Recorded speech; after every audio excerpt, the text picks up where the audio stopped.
Hello, my name is Jamie Moore. I'm the Senior Director of Solution Architecture for Mobile Labs.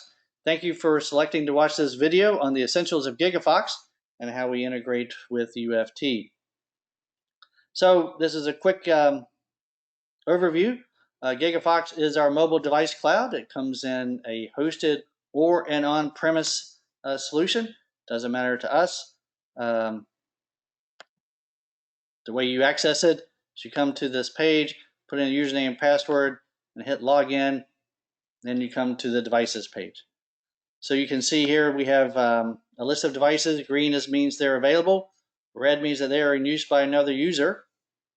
We are singularly focused on mobile testing.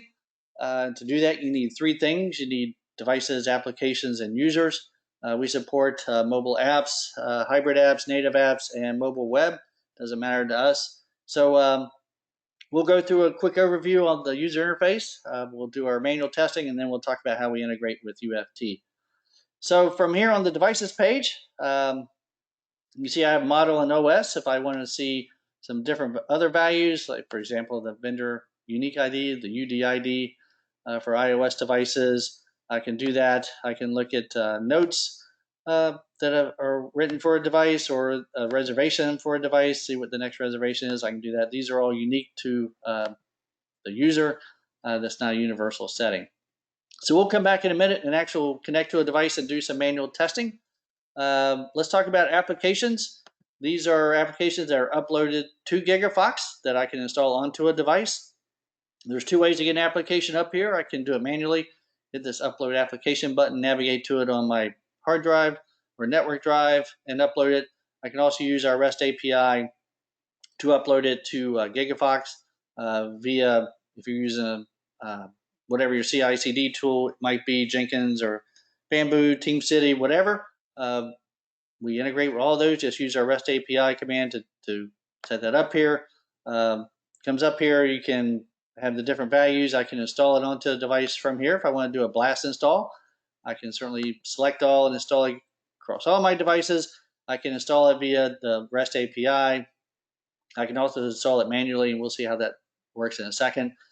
The other main component is users. The one thing I want to highlight here is every user has a role. And for us, it's very easy to create custom roles. If you want to add a role for the dev team, or you can see here like test lead, you can highlight and assign specific capabilities within each. The other optional thing you can do is you can segment the devices by role. So if I want to have the dev team have their specific devices, I could do that. The QA could have theirs, or I could assign that out by project team. Maybe project team A has their devices, project team B has theirs, etc. All right, that's kind of the infrastructure. You can see is just, again, just a few tabs across the top. Let's put on our manual testing hat.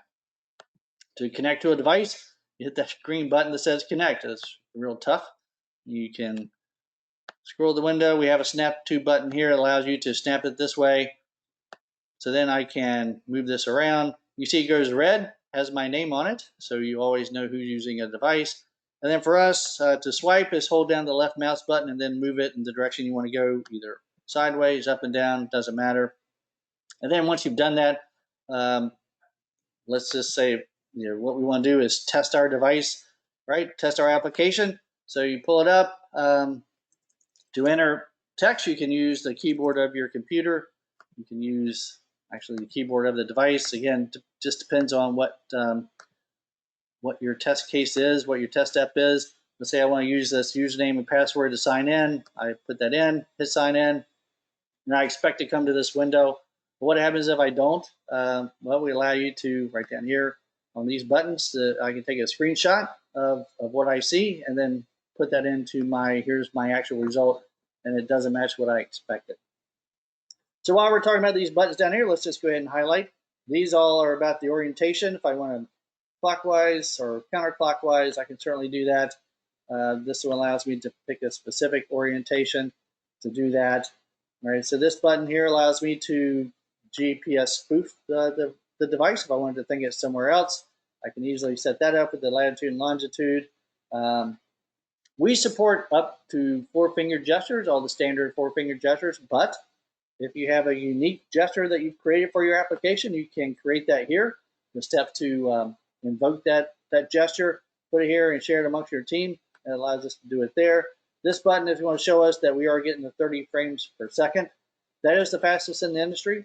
It's allows instantaneous response from the device. It's so fast that you can watch a video or a television show, a movie on this device through this viewer without any choppiness or hesitation. So that's how we would work that. These buttons along the side over here, I know we're going to talk about UFT, but if those of you who have worked with Appium or seen Appium, we have an integrated Appium server with Gigafox, and with that we have an object inspector that allows us to look at these different objects. Again, I don't have to install anything onto my computer to do this. It's all just a part of the viewer. It's all built in with the Gigafox. I can get the XPath, the name, the label, the type of object, etc. I can also, with those applications that I've uploaded, I can install it from here. So this would be an on-demand installation of an application as an example. And then this process and sample. So with mobile testing, performance becomes a little bit more advanced than just your web testing. In web, you want to know how long did it take to get a search result, for example. We still want to know that in mobile, but you also want to know, for example, what is my application doing to the application, to the memory of the device, what about the CPU, because you have all these different hardware OS combinations out there. You need to know what your application is doing on the different combinations of devices that are out there. Processes allow you to see which process is running on the device. So that's how you monitor the response. So again, this is how you access a device to do manual testing. I can access multiple devices at the same time. This doesn't matter. They come up in the same window. Okay, again, brief overview of manual testing. We would be more than happy to set up a demonstration for you in your specific environment to go over your specific requirements. But let's talk about how we work with UFT. Under this name here, we have something called Mobile Labs Trust. Now, Mobile Labs Trust is an add-in that we created that goes with UFT. So I have an instance of UFT here. And if I go to settings, just to highlight, that's Mobile Labs Trust. That's from us. You just install it. Goes with UFT.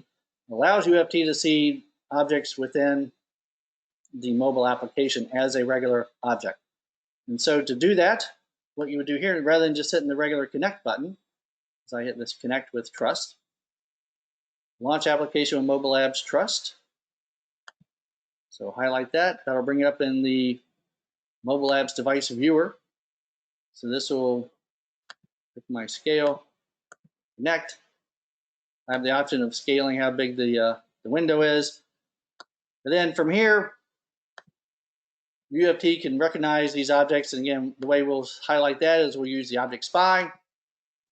I'll go and highlight this object here. And you see we recognize it as an edit box. The name is in our username, right? So same type of thing for, let's say, the password. So that's how we could create that, build your object repository. You see here, obviously, I've got the toolkit here. So I wanted to open this resource and just kind of go back the other way, right? So I have it in my object repository. Where is it in the application? Well, there it is. Same thing with here if I want to highlight that. So again, once you do that, if you're able to write tests in UFT, then you are ready to go for mobile. I'm just going to kind of scroll down this one a little bit just to kind of highlight. So it's just right. So it's the phone lookup. You see the test object, it's the mobile device phone lookup. Edit box is username. I want to set the value to Mobile Labs. So just as a quick example on how it might work, hit the run button. And what this will do is it will actually pull up the device in the viewer. It'll start the application. It's just going to run through username, password, hit sign in, basically just kind of log out, just as an example of how that works. So this is it's pretty straightforward for us. You integrate with UFT using Mobile Labs Trust. Again, that's again the essentials of Gigafox with UFT. Please feel free to contact us to get a more in-depth demonstration where we can talk about your specific requirements, your specific environment, and how Mobile Labs and Gigafox can assist you in your mobile labs or in your mobile application testing. Thanks so much for your time. Have a great day.